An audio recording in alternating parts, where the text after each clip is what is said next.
Life में up down आते रहते हैं। कभी आपको किसी काम से उम्मीद ही नहीं होता लेकिन वो काम हो जाता है आसानी से। लेकिन कभी आपको मुकम्मल कंसंट्रेशन एक काम पे होता है, उम्मीद होती है, उसके लिए आप दिन रात मेहनत करते हो, उसके लिए आप डॉक्यूमेंटेशन, फॉर एग्जांपल अगर मैं वीज़ा की बात करूं, उसके लिए आप लोग डॉक्यूमेंटेशन तैयार करते हो लेकिन लास्ट में आपको वीज़ा रिजेक्शन मिल जाता है। सो यहाँ पे लाइफ रुक नहीं जाती। It's not a big deal, life goes on.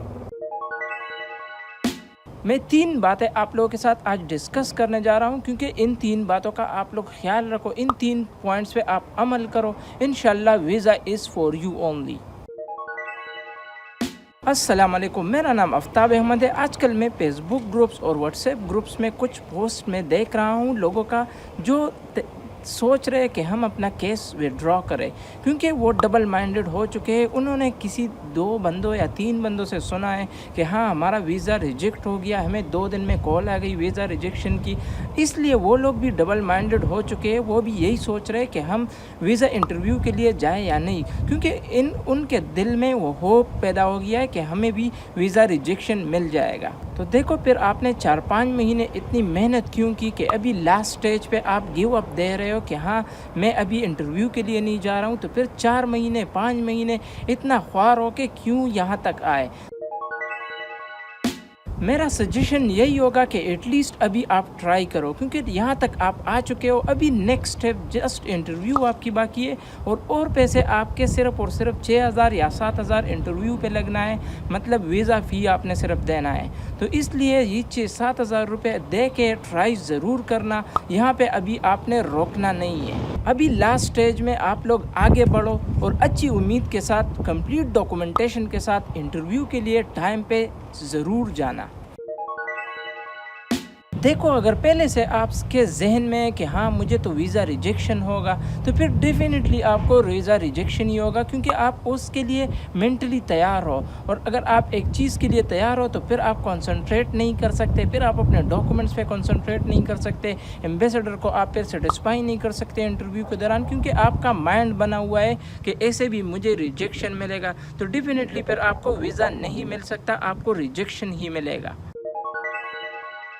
सबसे पहले जो कि बहुत ज़रूरी है, आपने किसी की बातों में नहीं आना कि वो आपको कहेंगे कि नहीं वीज़ा इस साल नहीं मिल रहा और उस दूसरे साल आप अप्लाई करो।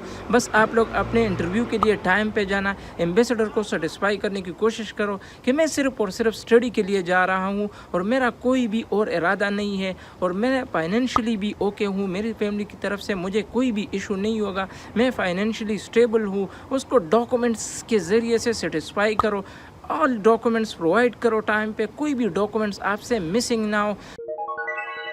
दूसरी ये बात कि फेसबुक और व्हाट्सएप ग्रुप से अपने आप को थोड़ा सा दूर रखो, जस्ट इन्फॉर्मेशन वहाँ से लिया करो, लोगों के साथ वहाँ पे गपशप, और इस मामले में बिल्कुल बात ना करो कि वीज़ा रेशियो, वीज़ा रिजेक्शन, क्यों रिजेक्शन। बस आप लोग अपने डॉक्यूमेंट्स पे तवज्जो दो। कि कल मैं फेसबुक पे एक पोस्ट पढ़ रहा था, एक लड़का कह रहा था कि एम्बेसी सिर्फ और सिर्फ फ़ी इकट्ठा कर रहा है। तो अभी ख़ुद सोचो 4-5 महीने से आपने कितने पैसे ज़ाया कर लिए इस वीज़ा के लिए। आपने अटेस्टेशन की, आपने ट्रांसलेशन की, फिर बोर्ड से डिग्री वगैरह वेरीफाई की, तो इससे आपसे कितना पैसा ज़ाया हो गया। तो अभी आपने ट्राई करना है, ताकि बाद में आप पछताओ नहीं कि मैं इतना तक मैं गया और मैंने ट्राई नहीं किया। क्या पता आपको एम्बेसी अभी वीज़ा देना शुरू कर दे, वीज़ा अप्रूवल अभी शुरू हो जाए, क्योंकि जिन लोगों को अभी तक रिजेक्शन मिला है शायद उनके डॉक्यूमेंटेशन में कोई मसला हो या एम्बेसी की कुछ पॉलिसी चेंज हुई हो। तो अभी आप अपने डॉक्यूमेंटेशन पे तवज्जो दो, लोगों की बातों में बिल्कुल नहीं आना। तीसरी जो कि बहुत इम्पोर्टेंट है, लाइफ में आपने कभी भी हिम्मत नहीं हारना है, ऑलवेज डू योर बेस्ट। बाकी अल्लाह पे छोड़ देना, जिसमें खैर होगा वही आपके लिए होगा। इसी उम्मीद के साथ आगे बढ़ो कि मेरे सारे डॉक्यूमेंट्स प्रॉपर है और मैं एम्बेसडर को ड्यूरिंग द इंटरव्यू सेटिस्फाई कर सकता हूँ, और मेरे डॉक्यूमेंट्स में कोई भी मसला नहीं है, मेरे डॉक्यूमेंट्स फेक नहीं है या कोई और अटेस्टेशन में कोई मसला नहीं है, और मेरे डॉक्यूमेंट्स में कुछ मिसिंग नहीं है, और मेरा बैंक अकाउंट भी प्रॉपर है। اگر کسی بھائی کا ویزا ریجیکٹ ہو گیا تو آپ نے امید نہیں ہارنا، پاکستان میں اچھی یونیورسٹی سے اپنی ایجوکیشن جاری رکھو، نیکسٹ ایئر آپ نے پھر اپلائی کرو۔ یہ تو نہیں ہوتا کہ آج آپ نے ریجیکشن لے لیا تو آپ پوری عمر پھر نہیں آ سکتے اور آپ ہمت ہار گئے، بس آپ گھر بیٹھ جائیں گے کہ میں نے پڑھنا نہیں ہے یا میں نے آگے نہیں بڑھنا ہے۔ کہ یہ بھی ضروری نہیں ہے کہ تھاؤزنڈس لوگوں نے اپلائی کیا اور تھاؤزنڈس کو ہی ایکسیپٹنس ملے گا، ویزا سب کو ملے گا، یہ بالکل ہی ضروری نہیں ہے۔ سو اپنا کیس آگے بڑھو اور انٹرویو کے لیے ٹائم پہ جانا۔ Please always help, support and respect each other. کسی کو بھی ڈی موٹیویٹ نہیں کرنا، کیونکہ لاسٹ 4-5 منتھ سے یہی اسٹوڈنٹس اپلائی کر رہے ہیں، یہی اسٹوڈنٹس اپنے ڈاکومنٹس میں لگے ہیں اور آپ کے ایک میسیج یا آپ کے ایک وائس سے ان کو یہ تکلیف ہوتا ہے کہ ہم کیوں اتنا خواری کر رہے ہیں اور لاسٹ میں وہ اپنا کیس وڈرا کرے۔ مجھے امید ہے کہ میں نے اس شارٹ کلپ سے آپ کو کچھ نہ کچھ موٹیویشن ملا ہوگا۔ Go ahead, don't give up. ملتے ہیں نیکسٹ ایپیسوڈ میں، تب تک کے لیے اللہ حافظ اور چاچا دعاؤں میں ضرور یاد رکھنا۔ Bye bye.